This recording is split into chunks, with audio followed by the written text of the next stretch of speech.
One of the most important aspects of working with assemblies is defining the correct motion between components. Fusion 360 makes it simple to define motion by using joints, which snap points together on two components and then open up certain degrees of freedom to achieve the right motion. There are 7 joint options to choose from, each one having different motion associated with mechanical connections.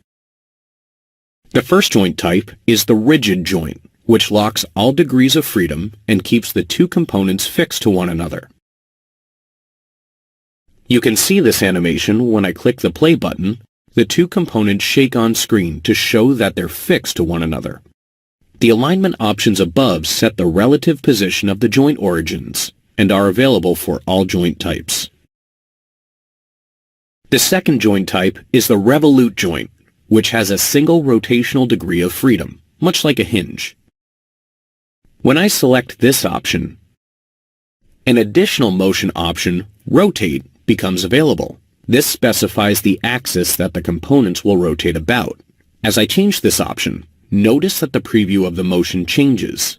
If I don't want the rotation around the standard X, Y, and Z axes, I can select an edge in the model to use as a custom axis to rotate about. The next joint type is the slider joint. As the name implies, this joint type is used for components to slide along one another, having a single translational degree of freedom. The options for the slider joint are similar to the revolute joint, except the axis that's selected allows the components to slide in that direction instead of rotating around the axis. The cylindrical joint type is the first joint to open up 2 degrees of freedom. Components joined with a cylindrical joint can translate and rotate around the same axis. Since the same axis is used for translation and rotation, only one axis option can be selected. If I animate the preview, you can see that the first selected component spins around the axis as it translates back and forth. The pin slot joint type also allows for 2 degrees of freedom, one translational and one rotational, but in this case, the axes can be different from one another. Because of this difference, 2 motion options are available, one to control the rotation and another for the translation, or slide. If I click the Animate button, notice that the first selected component translates, or slides, in one direction while rotating around a different axis. The planar joint type allows for the most degrees of freedom, 3. The planar joint allows for 2 directions of translation within a plane and a single rotational direction normal to that plane.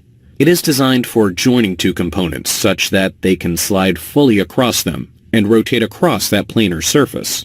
A simple way of thinking about this is a hockey puck sliding across the ice. The puck can move in 2 directions on the ice, and it can rotate as it slides. To make working with planar joints easier, I recommend specifying the rotation axis first, and the sliding directions will automatically be set to the other 2 axes. The final type of joint type is the ball joint.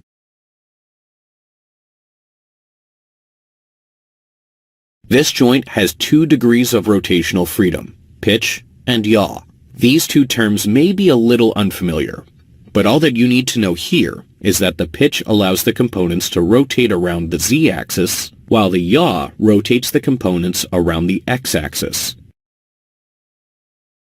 Choosing the right joint type is fairly intuitive, and it's always best to choose a joint type that only opens up the necessary degrees of freedom. This will keep the model from moving unexpectedly.